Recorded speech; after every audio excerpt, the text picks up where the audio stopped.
pope dies. The ancient rituals, the farewell, and the final resting place. When a pope passes away, the world pauses, and behind the scenes, a sacred and detailed process begins. It's not just a funeral, it's a spiritual and symbolic journey, steeped in centuries of tradition, reflecting the pope's humble role as a servant of Christ rather than a worldly ruler. Let's take a closer look at the rituals that unfold between a pope's final breath and his burial. A modern touch on ancient traditions. Though the Catholic Church is known for its deep-rooted traditions, even its most sacred rites aren't immune to change.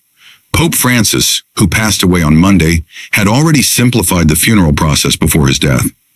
His goal? To highlight the fact that even the Pope is, above all, a bishop, a shepherd to his flock, not a monarch on a throne. He also made one thing clear. He didn't want to be buried in the grandeur of St. Peter's Basilica. Instead, he chose a quieter resting place close to his heart. St. Mary Major Basilica, where an icon of the Virgin Mary has long been a source of comfort and devotion for him. The moment of passing, simplicity and reverence. The journey begins in the Pope's personal chapel. For Francis, this wasn't some grand palace room, but a modest suite in Santa Marta, the Vatican guest house where he chose to live. There, the Vatican's chief medical officer confirms the death and drafts the official medical report. The Pope's body is then dressed in simple white garments.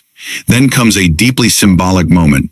The Camerlengo, the cardinal who temporarily oversees the church during this in-between period, officially declares the Pope's death. In this case, that role belonged to Cardinal Kevin Farrell, a close aide and trusted figure in the Vatican. Unlike past popes, Francis opted out of the traditional triple coffin of cypress, lead, and oak. Instead, his body rests in a wooden coffin lined with zinc. He's clothed in red vestments, with his bishop's mitre and the pallium, a woolen stole that signifies his role as a pastor. Near him stands the paschal candle, symbolizing the light of Christ. Welcoming the faithful, a final goodbye.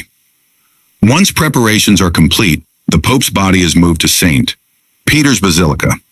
As it arrives, the hauntingly beautiful litany of the saints echoes through the vast church, a reminder of the faith that carried him throughout his life. In keeping with his wish for simplicity, Francis's body isn't placed on an ornate platform. Instead, his coffin rests humbly, directly facing the pews, allowing mourners a more intimate moment to say goodbye. The sealing of the coffin, history preserved. On the eve of the funeral, one of the most moving rites takes place, the sealing of the coffin. A white cloth is gently laid over the Pope's face. Then symbolic items are placed alongside him, coins minted during his papacy, and a single scroll summarizing his life and work as Pope, known as the Rugito. It's a quiet but powerful way to ensure that his legacy is recorded, not just in memory, but in tradition. The coffin, bearing a cross in his papal coat of arms, is then sealed. Francis's coat of arms is simple but profound, bearing the Jesuit symbol and the Latin phrase, miserando atque elegendo, meaning having had mercy, he called him. It's a nod to the moment when Christ chose an unlikely follower, just as Francis always believed God chose him. The funeral mass, a farewell to the shepherd. The funeral mass is typically led by the Dean of the College of Cardinals. If the Dean is unavailable, another senior cardinal steps in. The service is rich in liturgy and prayer, yet deeply personal, celebrating not just the office of the Pope, but the man who held it. Following Mass, the Pope's coffin is taken to its final resting place. In this case, that won't be the traditional tombs beneath St. Peter's, but the peaceful sanctuary of St. Mary Major Basilica. A resting place of devotion.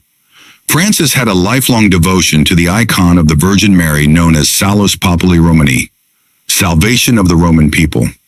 Every time he returned from a trip abroad, he'd stop there to pray and give thanks.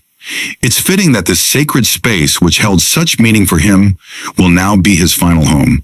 He once shared in an interview, "It's my great devotion. The place is already prepared." A church in mourning with the Pope laid to rest, the church enters a period of 9 days of mourning, known as the Novem Dies. It's a time for reflection, remembrance, and prayer. And once that period concludes, the cardinals begin the conclave to choose the next successor to St. Peter.